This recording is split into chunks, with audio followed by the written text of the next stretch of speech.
berada di depan warung Bu Robi. Bisa lihat, hari ini adalah aksi dari beberapa pemuda. Terima kasih ya.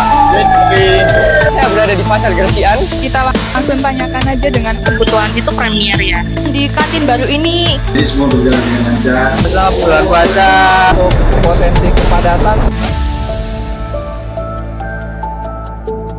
Masih banyak media-media yang tidak menyuarakan isu-isu disabilitasan. Kalau bukan kami, terus siapa yang mau menyuarakan? Kami yakin sebenarnya kami itu punya potensi asal diberi kesempatan.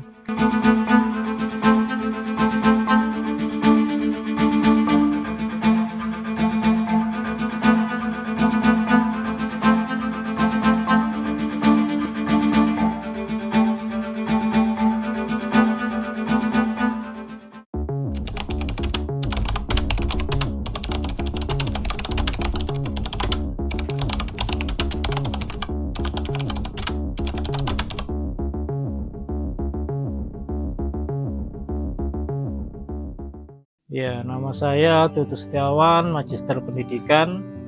Saya seorang guru pegawai negeri di SMP LBA YPAB Surabaya. Selain mengajar, saya juga aktif di beberapa lembaga seperti Lembaga Pemberdayaan Tunanetra yang saya dirikan tahun 2003 dan sekarang saya sebagai ketuanya. Saya juga sebagai pimret pemimpin redaksi di Radio Beral Surabaya. Saya lahir di Surabaya 6 September 1980. Iya, kalau kita ngomong masalah jadi aktivis, sebenarnya nggak ada cita-cita mau jadi aktivis ya. Cita-citanya mau jadi orang yang nyaman-nyaman aja hidupnya. Tapi karena negara kita, karena kota kita ini waktu itu sangat diskriminatif terhadap teman-teman disabilitas khususnya tunanetra, sehingga mau nggak mau saya ingin berjuang untuk menghilangkan diskriminasi yang ada. Karena waktu itu saya sendiri yang sering mengalami diskriminasi, perlakuan-perlakuan yang tidak menyenangkan di lingkungan sekitar itu loh.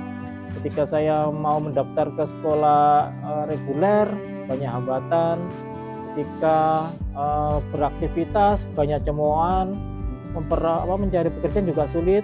Akhirnya tahun 2003 saya bersama teman-teman tunanetra yang lainnya mendirikan sebuah LSM yang disebut dengan Lembaga Pemberdayaan Tunanetra, di mana Lembaga Pemberdayaan Tunanetra ini berupaya ingin meningkatkan kesejahteraan, ingin meningkatkan SDM bagi teman-teman tunanetra.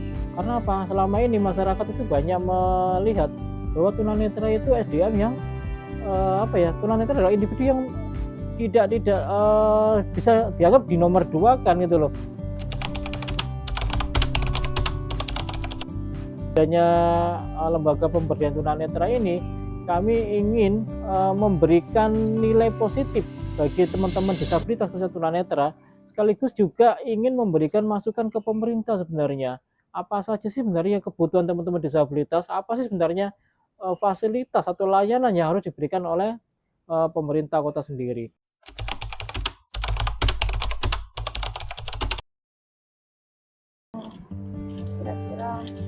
Ya, ini ubin pemandunya tidak sesuai dengan standar. Kalau bisa kita tunjukkan, ini adalah licin, lalu ketimbulannya sangat kurang. Sehingga bagi tunanetra, ini sangat menyulitkan ketika dia berjalan.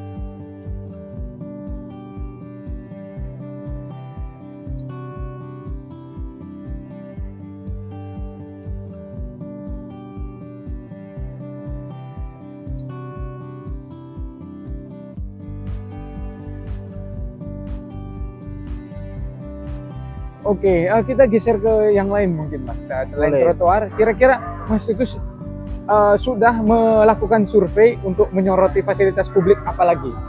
Ya banyak sebenarnya Mas Sabri ya. Kita Oke. pernah mensoroti tentang transportasi publik yang ada di kota Surabaya. Itu seperti apa Mas? Bagaimana aksesnya ketika kita berada di halte. Ya kita lihat selama ini haltenya masih belum aksesibel ya. Di halte-halte itu banyak sekali yang tidak disertai dengan ubin pemandu. Lalu ketika kita menuju halte, kita nggak tahu ini kita sudah sampai halte apa belum, karena nggak ada tandanya. Harusnya halte itu ada suaranya, misalnya halte Tunjungan. Jadi kita sekarang sudah berada di halte Tunjungan, kita tahu posisinya.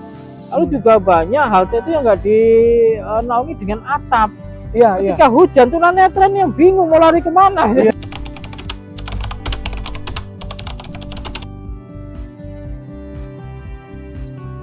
Nah, mungkin diceritakan sekilas tentang Radio Bel ini. Ya, Radio Bel Surabaya ini adalah sebuah media, Mas ya. Ya. Ngomong media untuk menyuarakan isu-isu kedisabilitasan. Kenapa Radio Bel ini muncul? Radio Bel ini muncul untuk menjawab keresahan teman-teman disabilitas. Jika kita mengharapkan media-media mainstream yang ada, media-media yang sudah ada itu untuk menyuarakan isu-isu disabilitas sangat-sangat minim gitu loh. Iya. Paling juga setahun sekali kalau ada peringatan Hari Disabilitas Internasional. Jadi masa sih isu disabilitas itu hanya setahun sekali munculnya? Benar.